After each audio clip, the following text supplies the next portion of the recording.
Good morning everyone. जैसा कि कल के वीडियो में हमने एक डाउट सेशन किया था जिसमें चैप्टर 2 से रिलेटेड जो भी आपको डाउट्स थे वो मैंने आपको करवाए थे, जो कि मुझे लगा था कि आपको शायद टेस्ट में जिनको लेके प्रॉब्लम हो रही है वो वाले क्वेश्चंस हम लोगों ने सॉल्व किए थे। ठीक है, तो अब जो बारी आती है हमारी नेक्स्ट नंबर जो है हमारे नेक्स्ट चैप्टर का है, जैसे चैप्टर 3 का। लेकिन चैप्टर 3 हम नहीं कर रहे हैं, पहले पहले हम लोग कर रहे हैं चैप्टर नंबर 4। ठीक है, तो चैप्टर नंबर 4 है आपका क्वाड्रेटिक इक्वेशन। अब इसका मैं थोड़ा सा इंट्रोडक्शन आपको बता रही हूँ।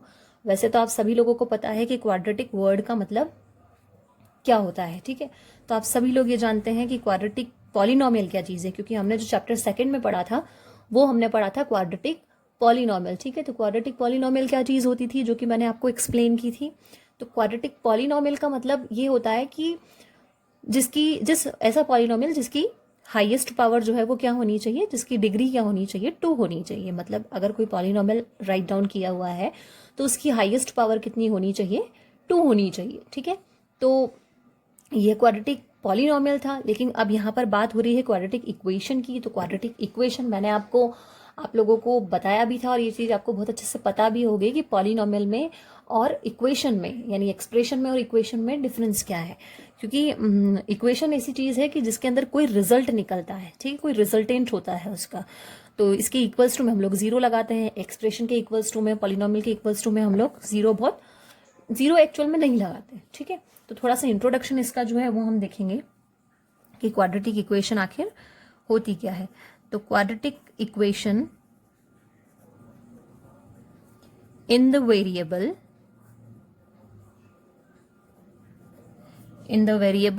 x is an equation of the form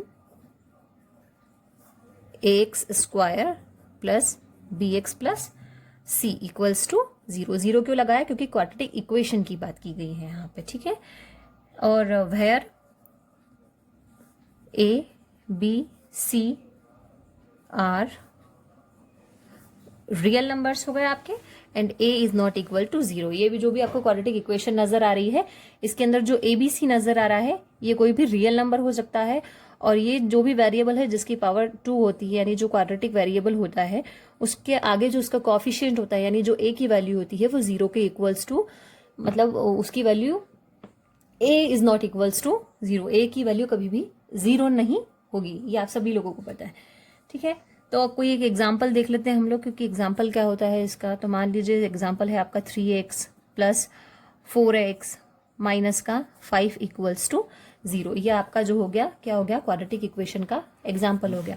अब बाई चांस अगर ये किसी भी उसमें आए, किसी भी मतलब इसकी टर्म्स अगर आगे पीछे हों तो इसको आप अरेंज कर सकते हैं। मान लीजिए अगर ये कुछ इस तरीके से होता तो इसको हम इस तरीके से राइट कर सकते थे। ठीक है, तो कभी भी आप उसको जो भी करना है उसको आप एक प्रॉपर वे में अरेंज करेंगे कि पहले पावर स्क्वायर आएगी, फिर जो आपकी पावर आएगी 4x आएगी, और फिर जो आपका आएगा कांस्टेंट आएगा। तो ये आपकी एक प्रॉपर क्वाड्रेटिक इक्वेशन होती है। ठीक है, अब हमने यहाँ पर जो की, जैसे कि ये जो हमने लिखा था ax square plus bx plus c equals to 0।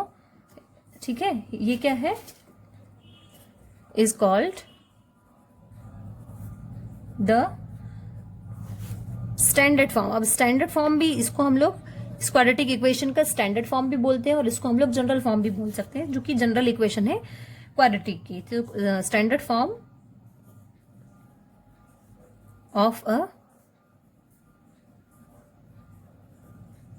Quadratic equation, clear है।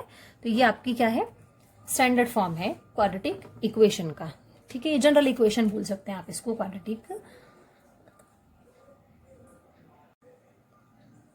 अब जो नेक्स्ट चीज आती है वो है how to solve quadratic equation. How to solve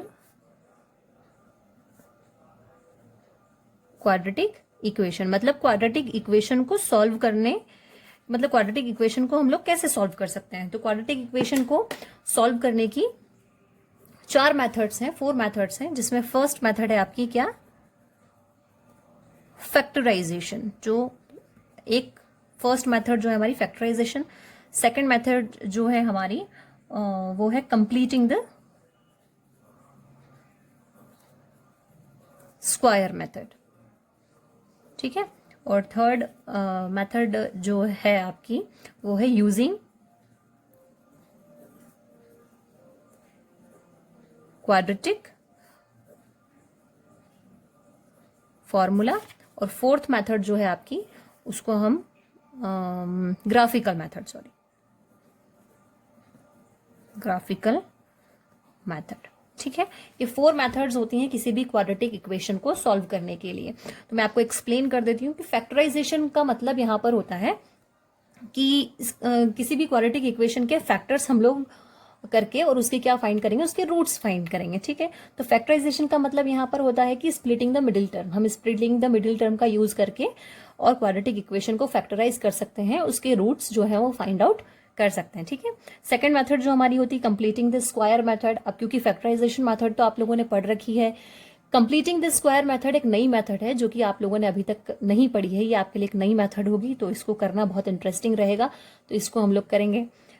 third method जो है आपकी वो है यूजिंग क्वाड्रेटिक फार्मूला। यहाँ पर अभी बता देती हूँ मैं आपको, इंट्रोडक्शन में एक क्वाड्रेटिक फार्मूला बताऊंगी, उस क्वाड्रेटिक फार्मूले का यूज करके भी हम लोग रूट्स को क्या कर सकते हैं, फाइंड आउट कर सकते हैं। और जो ग्राफिकल मेथड है ये आपके अभी सिलेबस में नहीं है, आपके सिलेबस में अभी ये 3 मेथड्स ही हैं, factorization, completing the square and using quadratic formula. Graphical method अभी हमको नहीं पढ़ना है, ठीक है। तो फैक्टराइजेशन का मतलब आप लोग समझ गए, कंप्लीटिंग द स्क्वायर हम आगे करेंगे। ये तीनों मेथड से अभी आगे जो 4 चैप्टर हम लोग करेंगे, एक्सरसाइजेस जो हम लोग सॉल्व करेंगे, उसके अंदर हमको इन तीनों मेथड का यूज करके जो है रूट्स जो है फाइंड आउट करने पड़ेंगे, और क्वाड्रेटिक इक्वेशन से रिलेटेड जो वर्ड प्रॉब्लम्स भी होंगी वो हमको सॉल्व करना रहेंगी। तो ग्राफिकल मेथड अभी आपके इसमें नहीं है। तो अब मैं आपको क्वाड्रेटिक फॉर्मूला बता देती हूँ एक बार, उसके बाद हम लोग इसके क्वेश्चन आंसर्स जो है कल से सॉल्व करेंगे। तो क्वाड्रेटिक फॉर्मूला क्या होता है ये देख लीजिए।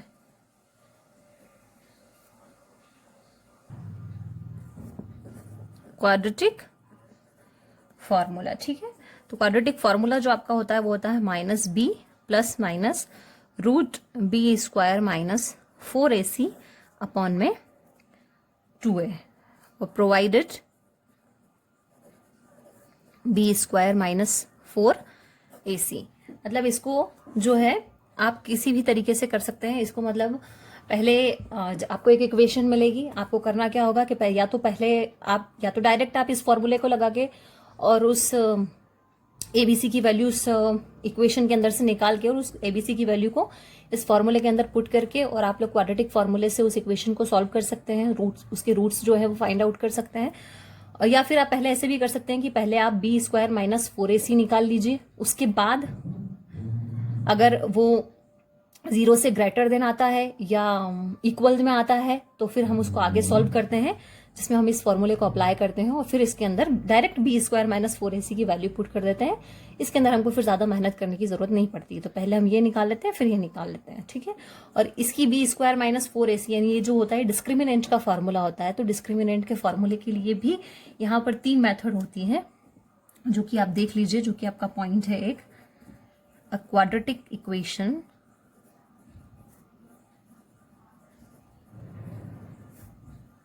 ax square plus bx plus c equals to 0 has, जिसमें फर्स्ट है आपके 2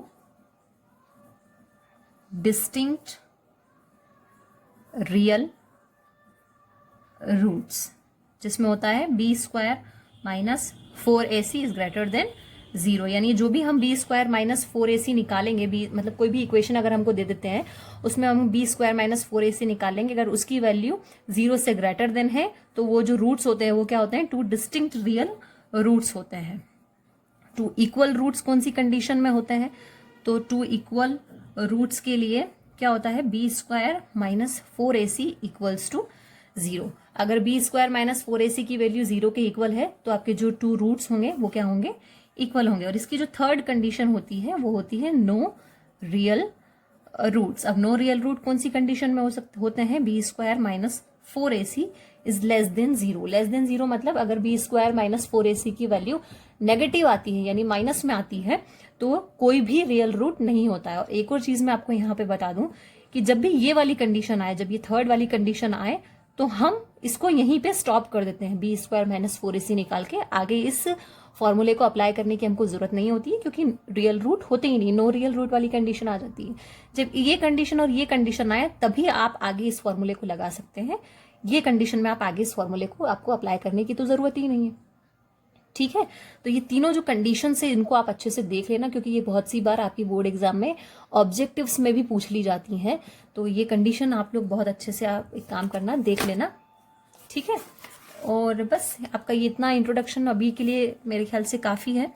तो बाकी की ये चीज़ें हमको एक्सरसाइज में भी देखने को मिलेंगी, तो हम लोग एक्सरसाइज के अंदर देख लेंगे इसको। ठीक है, तो ये जो 4-5 पॉइंट्स मैंने आपको एक्सप्लेन किए हैं, इनको आप अच्छे से देख लेना। बाकी हम फिर जब कल से एक्सरसाइज स्टार्ट करेंगे, मंडे से जब एक्सरसाइज स्टार्ट करेंगे, तो ये सारी चीज़ें हमको बहुत अच्छे से काम आएंगी और बहुत अच्छे से हमको समझ में आ जाएंगी। ठीक है, तो इनको प्रैक्टिस करिएगा। Thank you.